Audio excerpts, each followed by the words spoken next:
na solução. Reveja meu caso com atenção. A esperança que é forte mora no meu coração. Bem-vindos, alunos da disciplina MAP 2212, Laboratório de Computação e Simulação. Meu nome é Júlio Michael Stern, do Instituto de Matemática e Estatística da Universidade de São Paulo. Na última linha deste slide, vocês têm o endereço do meu site aqui no IME-USP, onde vocês encontrarão farto material de apoio adicional a esta disciplina. MAP 2212, Laboratório de Computação e Simulação, foi concebida como uma terceira disciplina na área de ciência da computação. Então, eu vou dar a vocês uma perspectiva histórica do ensino de computação aqui no IME-USP. Dentro dessa disciplina, vocês vão ser estimulados a usar linguagens e ambientes de alto nível para a computação científica. Então, também vou dar uma perspectiva histórica do desenvolvimento desse tipo de linguagem e ambiente. Como terceiro tópico, nós vamos discutir quais os tipos de subrotina básicas utilizadas nessa área. Dentre essas subrotinas, nós vamos dedicar nessa disciplina especial atenção à classe de algoritmos estocásticos. E dentro dessa classe, especial atenção a MC, ou Markov Chain Monte Carlo. Como quarto tópico, nós vamos discutir qual o método de avaliação a ser usado nessa disciplina, a saber, exercícios programa. Eu vou dar a vocês algumas dicas de como trabalhar para fazer esses exercícios programa de forma tranquila, segura e sem estresse. Finalmente, eu vou dar a vocês o primeiro desses exercícios programa e indicar qual a forma e o prazo de entrega. A primeira linguagem a ser usada para o ensino de computação aqui na USP foi Fortran 4, que a gente utilizou numa época que vai de mais ou menos 1964 até 1977. O ambiente de programação dessa época era o ambiente de mainframe, onde a gente escrevia os nossos programas em cartões perfurados, levava o deck de cartões para um escritório lá na Poli, deixava lá, no dia seguinte ia buscar o nosso deck de cartões juntamente com a listagem da execução do programa. Invariavelmente a gente encontrava, pelo menos da primeira vez, uma série de erros, corrigia esses erros, levava um novo deck de cartões lá para aquele escritório, no dia seguinte ia buscar, e assim sucessivamente. Era um ambiente muito incômodo e não interativo para os padrões de hoje. A partir de 1978, a gente pôde contar aqui na USP com a primeira geração de microcomputadores. Aí embaixo está a figura de um Apple II, que foi a primeira geração de microcomputadores a estar disponível aqui na USP. Junto com essa mudança de ambiente, de hardware, a gente operou também uma mudança na linguagem utilizada para o ensino de computação. A gente começou a ensinar a computação usando basicamente a linguagem Pascal, num período que foi de mais ou menos 1978 até 1994. Pascal é uma linguagem concebida para fins didáticos, mas é uma linguagem muito restrita para ser utilizada como instrumento de programação quer no ambiente comercial, quer no ambiente científico. Então havia necessidade de reconciliar aí a linguagem de instrução com o caráter instrumental de um curso de introdução à computação. Em 1994, eu dei o primeiro curso de introdução à computação na linguagem C, lá no Instituto de Física. Repeti a experiência em 1995, foi muito bem sucedida, e a partir de 1996, C é a linguagem que a gente usa primordialmente para o ensino de introdução à computação aqui no IME-USP.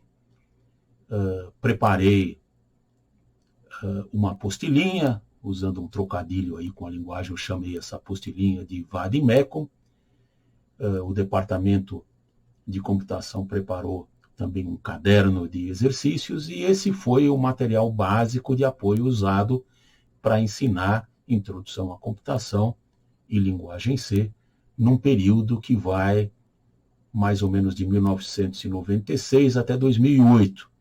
A partir de 2007 e 2008, foram feitos vários experimentos para introduzir outras linguagens no curso de introdução à computação, e a linguagem Python é hoje a linguagem preferencialmente usada para esse fim.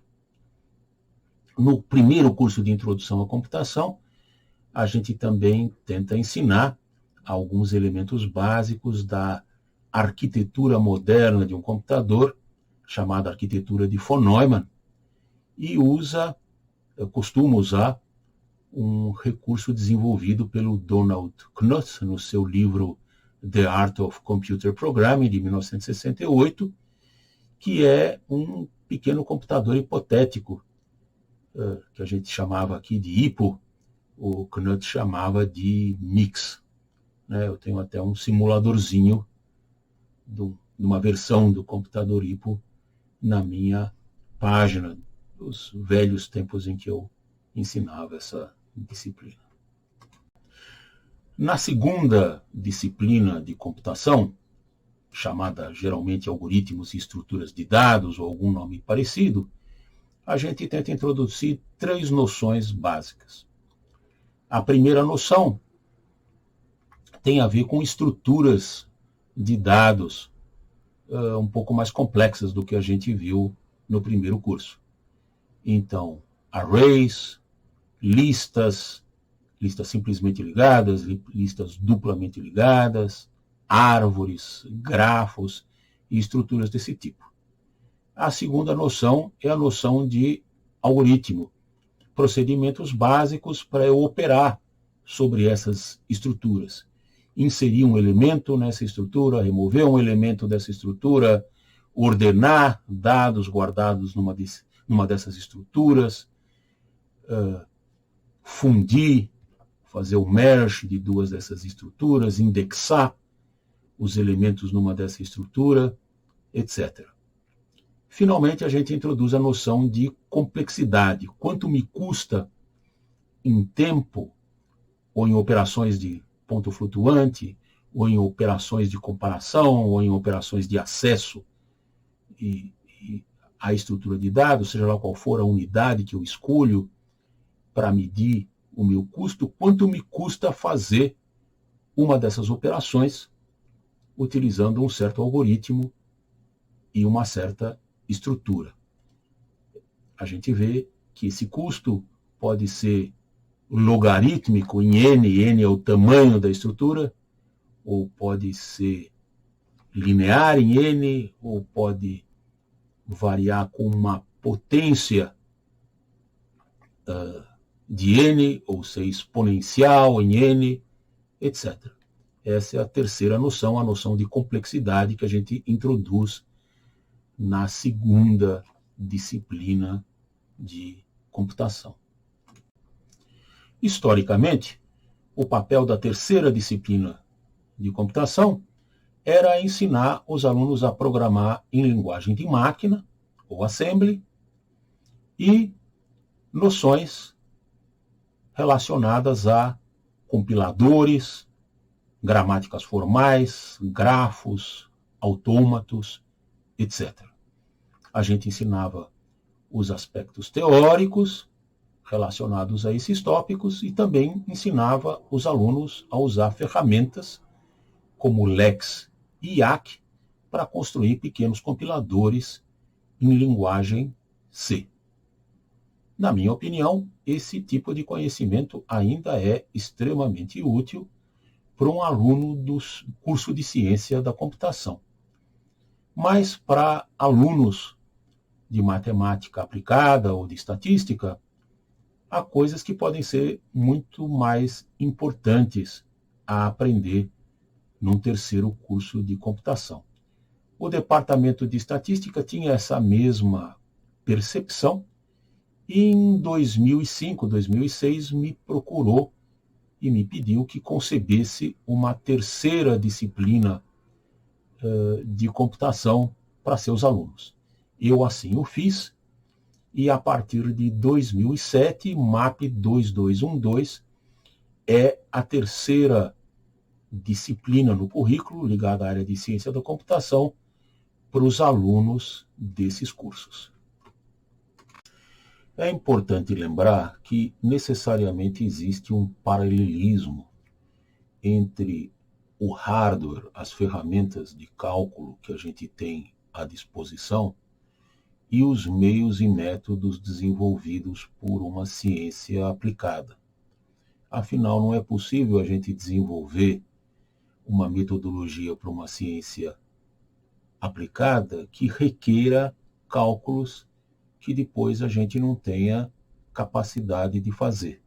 Nessa transparência, eu faço um pequeno histórico do desenvolvimento de ferramentas de cálculo utilizadas para efeitos de computação científica.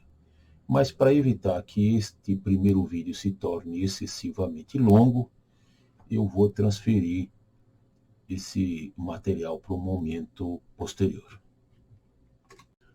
A partir da década de 60, tendo mainframes à disposição nas suas universidades, muitos cientistas se interessaram em utilizar esse recurso. E o governo americano viu muitos dos cientistas que ele patrocinava dedicando esforços a fazer as mesmas coisas. Por exemplo, dedicando esforços a escrever rotinas para solução de problemas de álgebra linear computacional. Interessado em racionalizar a produção científica, o governo americano patrocinou um grupo de gente realmente competente na área para escrever bibliotecas com esse tipo de rotina. Por exemplo, a biblioteca Limpac, com código para resolver sistemas lineares ou problemas de mínimos quadrados, a biblioteca ASPAC, para resolver problemas de álgebra linear computacional associados ao cálculo de autovalores e autovetores, as bibliotecas LAPAC e SPARSPAC, para resolução desse tipo de problema com matrizes esparsas, etc. Tendo essas bibliotecas à disposição, nenhum cientista deveria mais tentar reinventar a roda, dedicando esforços para reescrever rotinas desse tipo, mas usar as bibliotecas que estavam à disposição, graças à generosidade dos patrocinadores desse projeto. Essa é uma área muito importante. Eu fiz o meu doutorado nessa área e assim que eu voltei para o Brasil, em 94, eu escrevi um livro-texto e dei um curso na 9ª Escola de Computação em Recife, justamente nessa área. Depois, isso virou uma disciplina, MAC 300, Métodos da Álgebra Linear Computacional, que é uma disciplina obrigatória para os alunos de matemática aplicada e uma optativa para os demais alunos do Instituto. Uma segunda classe muito importante de problemas na área de computação científica é otimização numérica, que trata do problema de encontrar o mínimo de uma função, a função objetivo a ser minimizada, num espaço definido por restrições de igualdade ou desigualdade.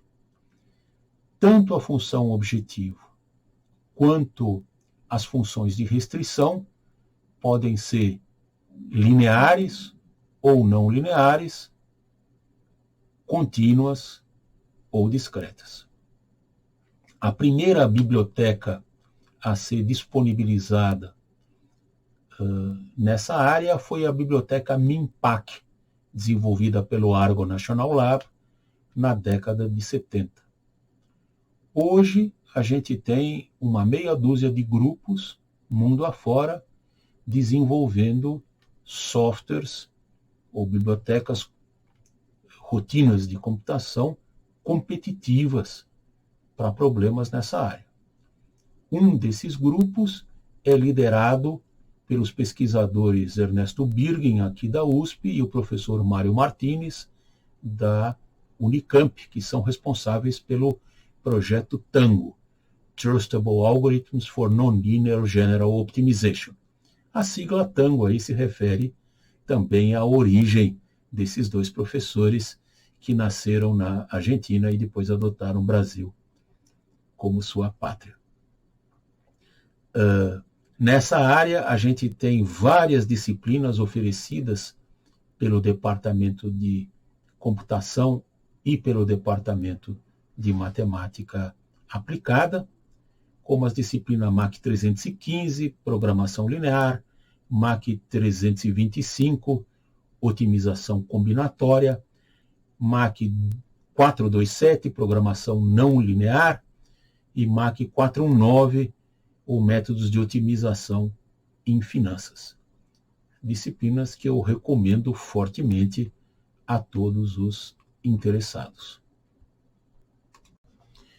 Todas as bibliotecas que eu anteriormente citei foram escritas primeiramente em Fortran, depois disponibilizadas também em linguagem C, mas que exigiam do usuário que escrevesse o seu próprio programa principal, através do qual ele podia invocar as subrotinas dessas bibliotecas, especificar os seus formatos de entrada e saída, preparar os seus arquivos de entrada e saída, compilar o programa principal na sua máquina, executá-lo, e executar todas essas tarefas que eram um tanto complicadas e tediosas.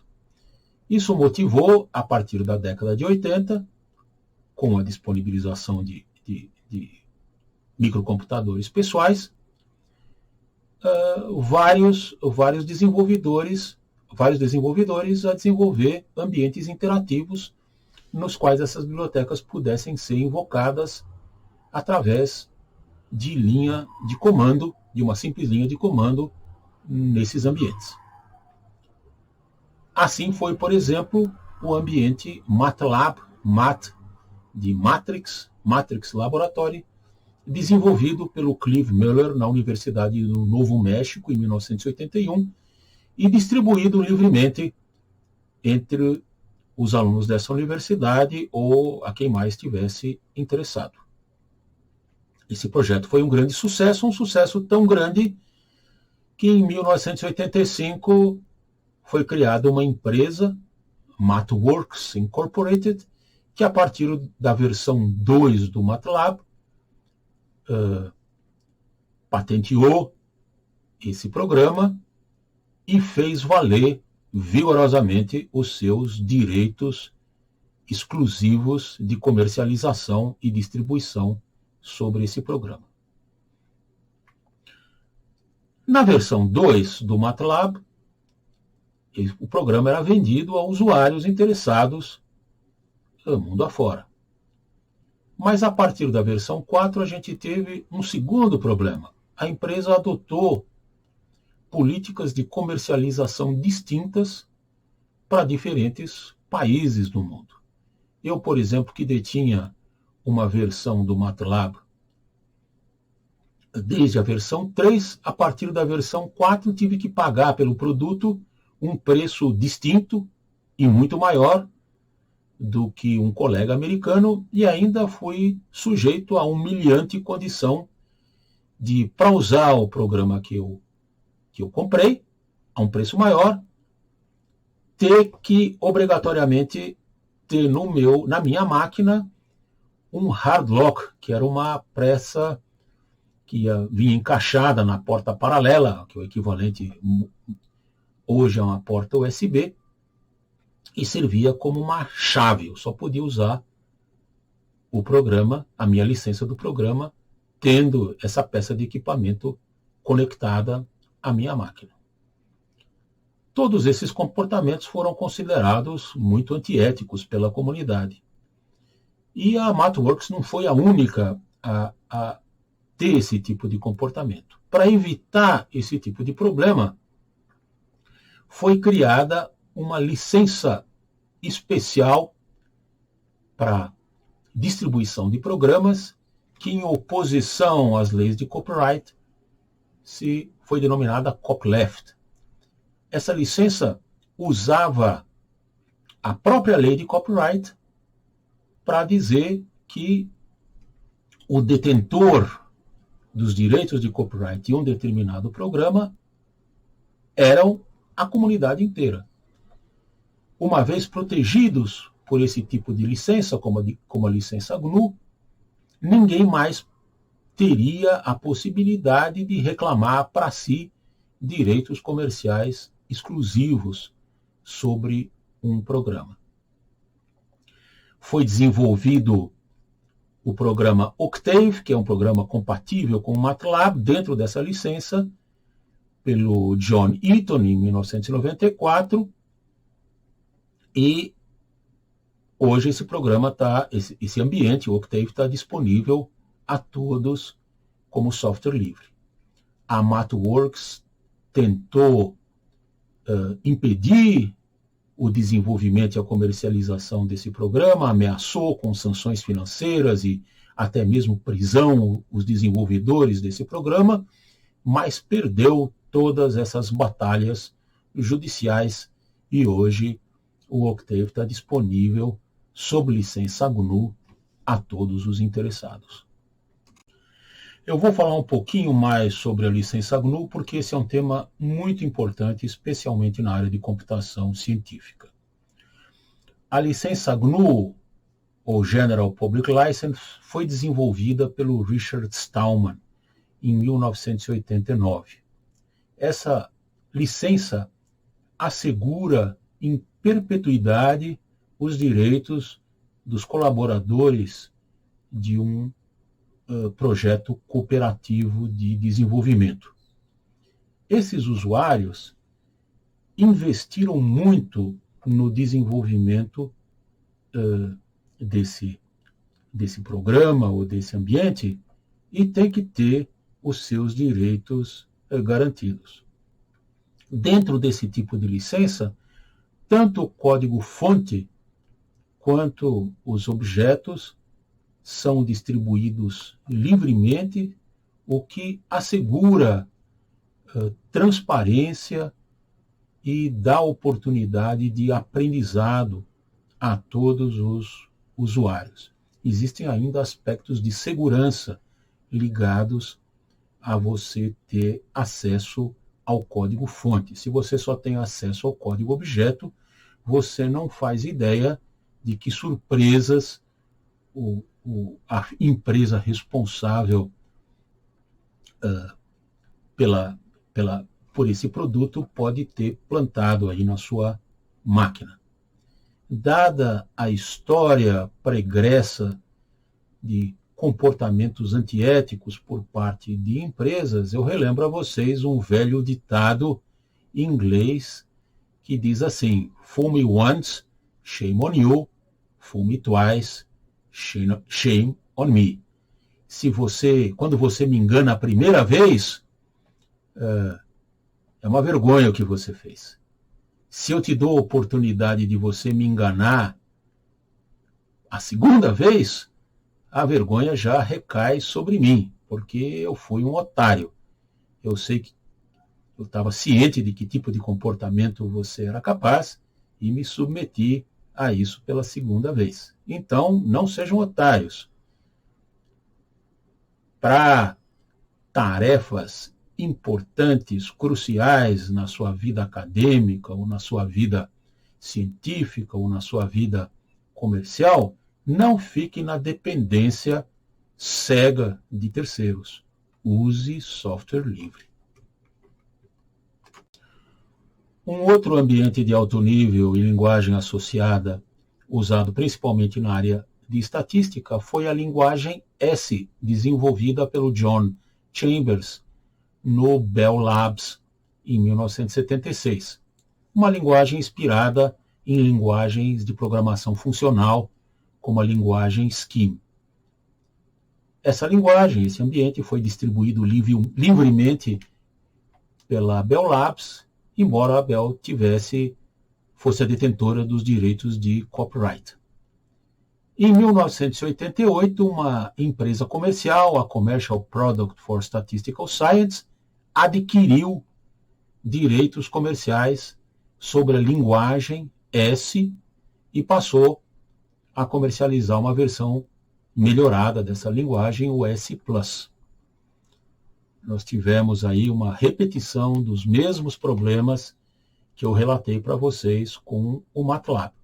Foi criada uma linguagem alternativa, mas muito parecida, na verdade compatível, que é o R, criada pelo Ross e Hackey pelo Robert Gentleman em 95, que substituiu quase que completamente a linguagem S. Hoje, praticamente, ninguém mais usa S ou S+. Todo mundo que quer usar esse tipo de linguagem usa a linguagem R. Aprender uma linguagem desse tipo, como a linguagem R, o S, o MATLAB, é como aprender um instrumento musical, como aprender a tocar piano ou aprender a tocar violão. Exige muito esforço, muita dedicação, muito trabalho. Você não pode se colocar numa situação de ter dedicado anos a aprender a tocar violão e de repente alguém dizer para você, olha, a partir de hoje eu sou o detentor exclusivo dos direitos de copyright sobre um instrumento chamado violão. Se você quiser tocar violão, você tem que me pagar anualmente uma licença para poder fazer isso. Senão, você que vai aprender a tocar outro instrumento. Você não pode se sujeitar a isso. Use software livre. Finalmente, eu vou comentar com vocês sobre uma terceira alternativa para a computação científica, que é a linguagem Python, criada pelo Guido van Rossum em 1991. Essa é uma linguagem de uso geral, multiplataforma, estruturada, legível e que tem para a qual foram desenvolvidas muitas bibliotecas especializadas. Bibliotecas para programação gráfica, bibliotecas para desenvolvimento de software básico e também bibliotecas para computação científica, como a biblioteca NumPy e a biblioteca SciPy. Essa linguagem foi desenvolvida para ser interpretável e compilável em múltiplas plataformas e está se tornando uma opção preferencial para desenvolvimento de software em muitas áreas. Então, é uma opção extremamente popular e que te permite trabalhar em praticamente qualquer área de desenvolvimento de software. E, novamente, todas essas bibliotecas, a linguagem Python e todas as suas bibliotecas já são disponibilizadas sob licença GNU. Se eu ainda não convenci vocês a usar para as tarefas realmente importantes na sua vida software livre, eu vou recomendar para vocês a leitura de um livro intitulado Discurso sobre a Servidão Voluntária, Discours sur la servitude volontaire, um livro escrito por Etienne de la Boétie em 1555. Etienne discute como pessoas fracas ou fragilizadas podem ser tentadas a abrir mão da própria liberdade e se sujeitar voluntariamente a um regime de servidão. Eu espero que vocês não façam isso. Usem software livre. Vamos voltar agora ao assunto de subrrotinas básicas na área de computação científica. Se eu olhar para tempo de máquina gasto numa aplicação típica de computação científica, eu vou ver que 90% do tempo de máquina é gasto em rotinas básicas cobertas por 3 áreas. Álgebra linear computacional, que basicamente cuida da fatoração de matrizes, fatoração LU, fatoração QR, fatoração SVD, assuntos que são cobertos pela disciplina MAC 300, que eu já discuti rapidamente com vocês.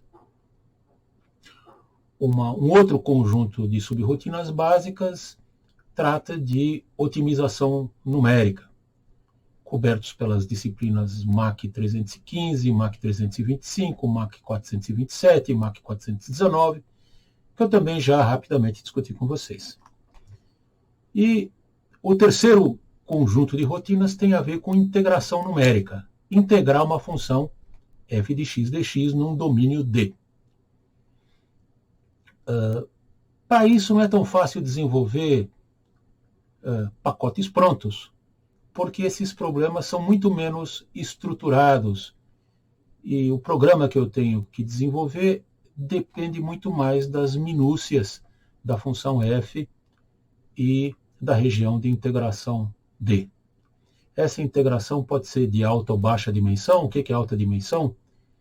Não sei, dependendo da aplicação, pode ser 4, pode ser 10, pode ser 100, pode ser 1000.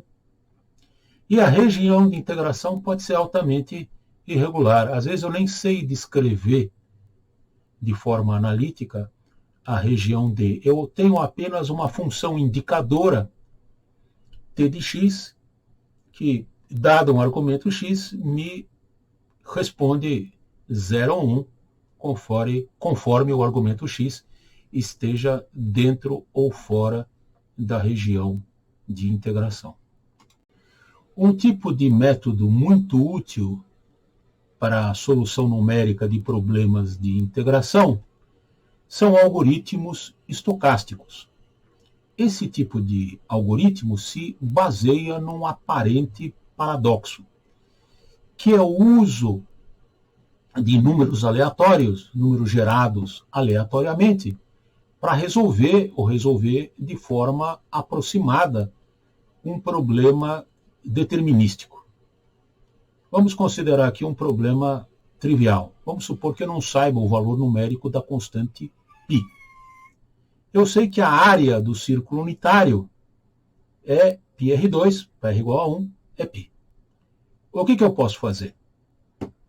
Eu posso calcular o valor aproximado dessa área da seguinte forma. Eu sorteio n pontos, n é um número relativamente grande, dentro do quadrado 0,1. Para gerar um número aleatório dentro do quadrado 0,1, eu posso usar qualquer um desses dadinhos mostrados na figura em cima, que me geram dígitos entre 0 e 9. Eu jogo repetidamente um dadinho para obter a primeira coordenada, x1, mais um número de lançamentos para obter a segunda coordenada, x2, tem um ponto x gerado aleatoriamente dentro do quadrado. Em seguida, eu posso usar a função indicadora t para saber se esse número está dentro ou está fora do círculo unitário. A função indicadora, no caso, aí é a norma 2 de x, raiz de x quadrado, de x1 quadrado mais x2 quadrado, conforme esse valor seja menor ou igual a 1 ou maior que 1, eu estou dentro ou eu estou fora do círculo. Depois eu conto o número de pontos que estão desenhados aí em vermelhinho, que caíram dentro do círculo, e o número de pontos que caiu fora do círculo, estão indicados aí em azul. Contando a fração do número de pontos que caiu dentro do círculo, eu tenho uma aproximação numérica da área do círculo, da área do círculo unitário, e, portanto, uma aproximação numérica para o valor de π. Métodos estocásticos, como que eu acabei de discutir, são chamados de métodos de Monte Carlo, em referência aí ao famoso cassino de Monte Carlo. Para discutir esses métodos, eu obviamente preciso de algumas noções de probabilidade, noções bastante elementares. Todos os alunos desse curso supõe-se que tenham tido uma primeira disciplina de probabilidade, de introdução à probabilidade. Eu recomendo, por exemplo, para vocês esse livrinho do Rosanov, Probability Theory Concise Course, que, como o título diz, é extremamente conciso, um livro fininho, que cobre todo o material que eu preciso. Mais adiante no curso eu vou também discutir alguns problemas que requerem noções elementares de estatística.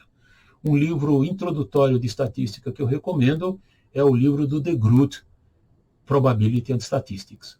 O principal material de apoio para esta disciplina é um livro que eu escrevi como tutorial para o Maxent 2008. Maxent é a conferência Maximum Entropy Methods in Statistics and Engineering.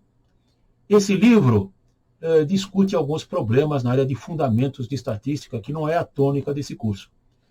Mas esse livro tem uma série de apêndices que cobrem ideias básicas de álgebra linear computacional, de estatística, de fatoração de matrizes e uma série de outros assuntos, incluindo métodos de Monte Carlo, que eu vou usar como material de apoio para esse curso. Outros livros que eu recomendo.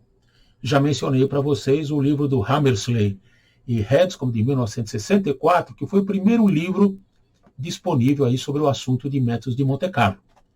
Mas esse livro é uma joia, é extremamente bem escrito, legível e atual até hoje. Esse livro está fora de edição há muitos anos, de modo que eu não tenho problema em disponibilizar uma cópia desse livro na minha página para vocês baixarem. Também recomendo o livro do Ripley, Stochastic Simulation, e para outros assuntos que eu vou discutir mais adiante no curso, o livro de estatística bayesiana e probabilidade do Udo van Toysent e o livro de otimização estocástica do Georg Pflug. Todos esses livros vocês provavelmente podem encontrar na Library Genesis. Vamos agora conversar sobre alguns assuntos ligados à avaliação do curso. Como eu já mencionei para vocês no segundo slide, a avaliação do curso vai ser feita através de exercícios programa. Mas esses exercícios programa são um tanto diferentes dos exercícios programa que vocês fizeram lá na primeira disciplina de Introdução à Computação e, no mesmo sentido, diferentes de algumas das listas de exercícios que vocês fizeram para as disciplinas mais básicas aqui do IME. Diferentes em que sentido? Bom, problemas podem ser formulados com condições muito estritas ou com condições mais relaxadas. Problemas que admitem uma única solução ou problemas que admitem várias soluções e, nessa medida, exigem uma certa criatividade para que você encontre uma solução.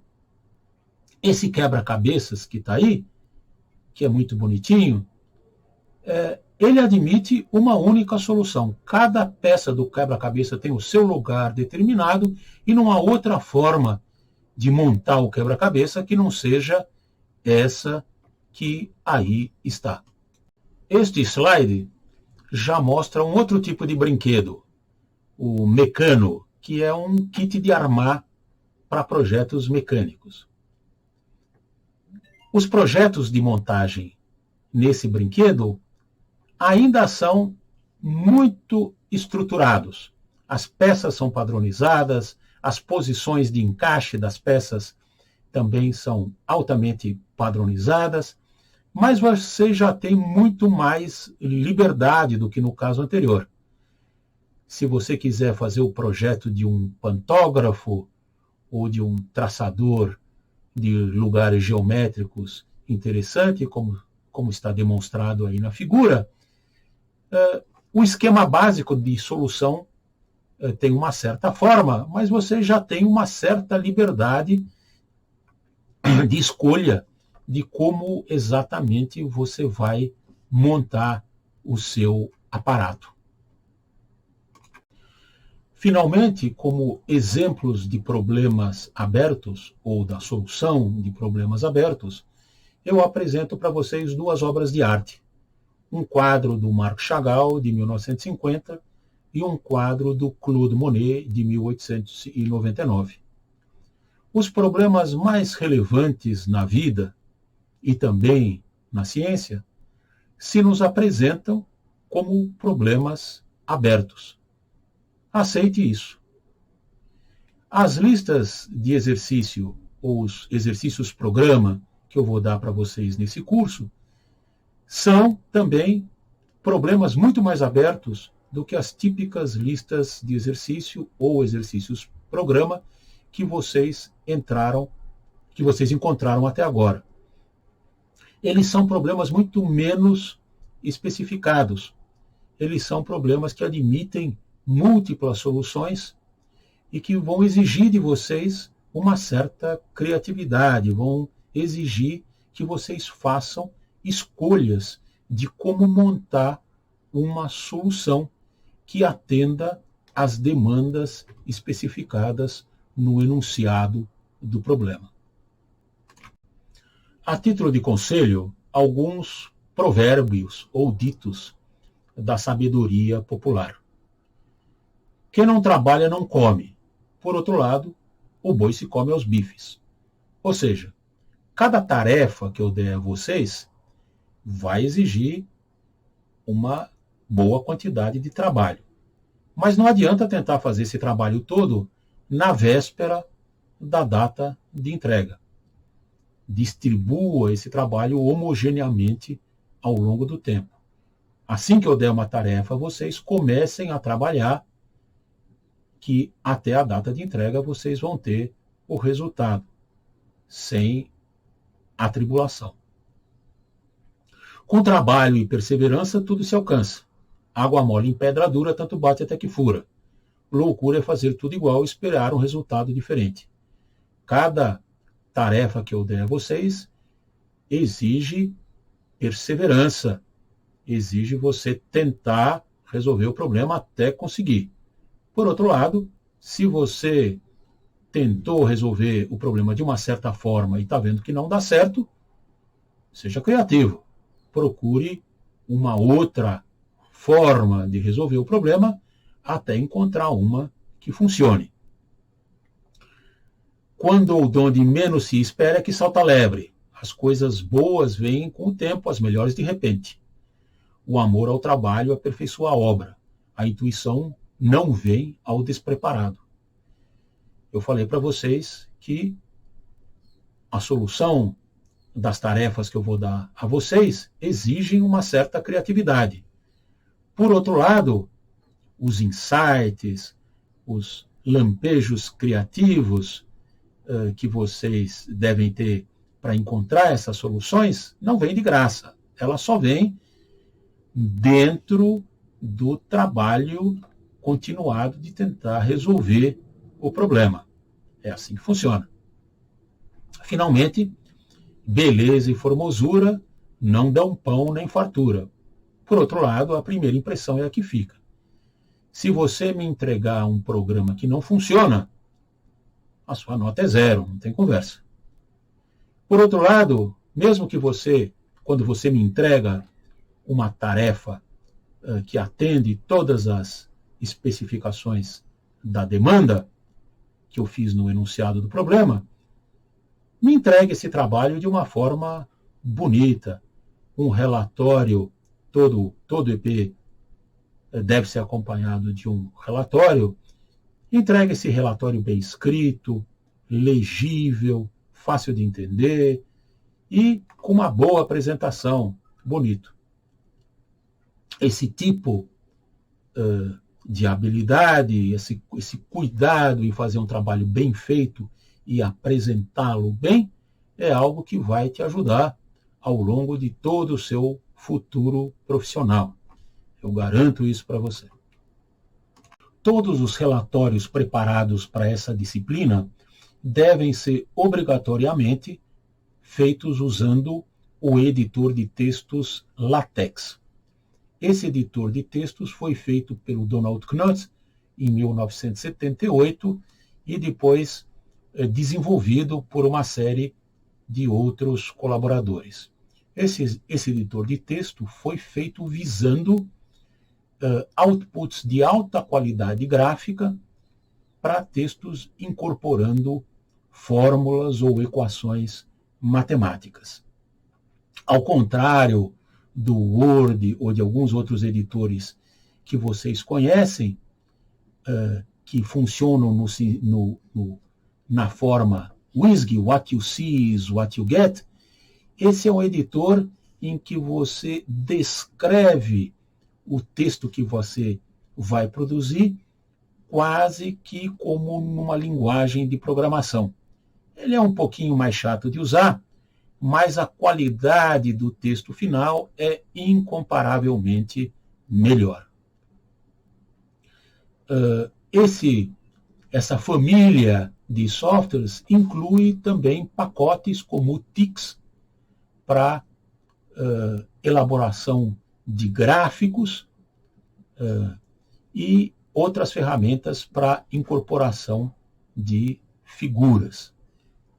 Hoje em dia, todas as revistas especializadas, todas as editoras especializadas na área de ciências exatas vão exigir dos autores que entreguem os seus trabalhos usando esse editor, o LaTeX. Então, não é difícil de aprender e é um pequeno investimento que vale muito a pena de ser feito. Todo o material de apoio para essa disciplina está escrito em inglês. Bem, a língua franca usada mundo afora na área de ciência é o inglês.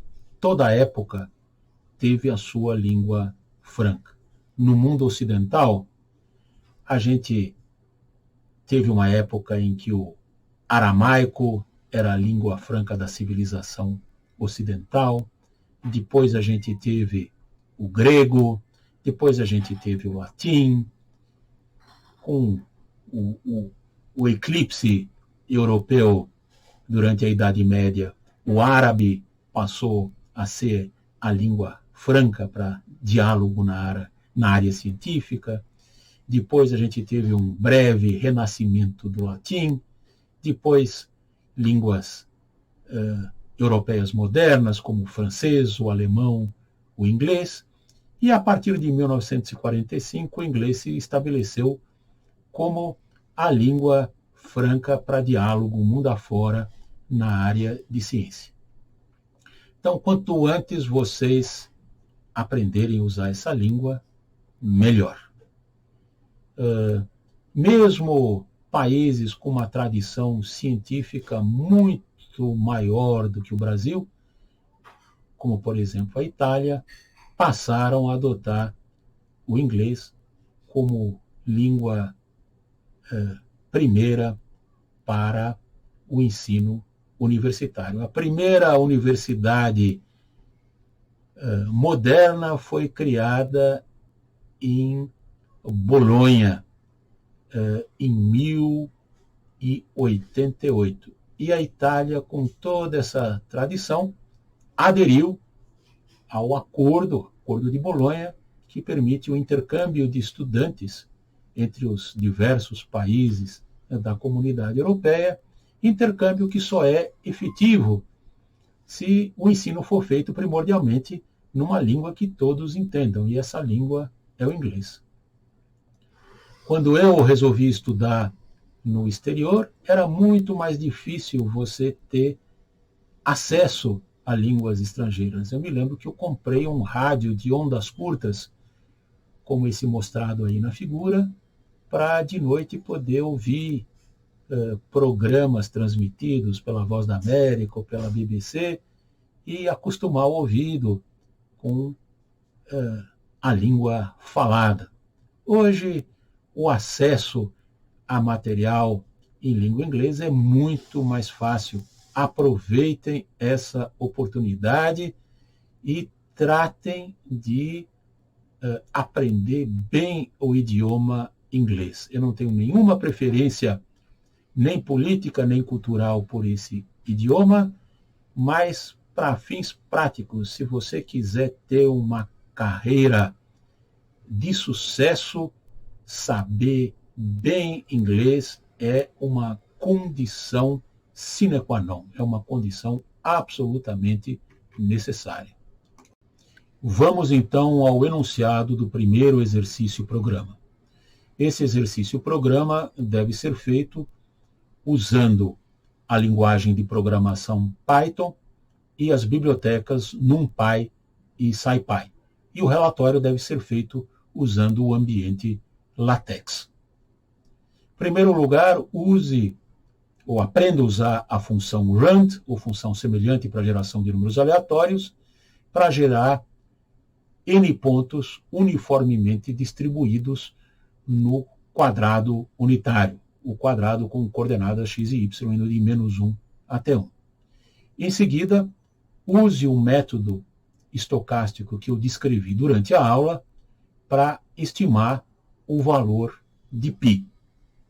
Quer dizer, calcule basicamente a fração de pontos aleatórios que você gerou, que caiu dentro do círculo unitário, e use essa fração como uma estimativa do valor de π. Você deve ajustar o número n de pontos de modo a fazer essa estimativa com precisão maior ou igual a 0,05%, sem, é claro, saber de antemão qual o valor exato de π. Escreva o seu código em Python, escreva o seu relatório usando o LaTeX e entregue o programa fonte do relatório LaTeX, o output PDF do programa LaTeX, tudo compactado num arquivo zip ao monitor. Os exercícios, programas são corrigidos pelo monitor e é a ele que vocês devem entregar o arquivo zip desse primeiro exercício programa no formato que ele vai especificar e postar no local apropriado. Muito provavelmente nós vamos usar para entrega desses EPs, assim como para a postagem das notas, o ambiente e disciplinas aqui da USP.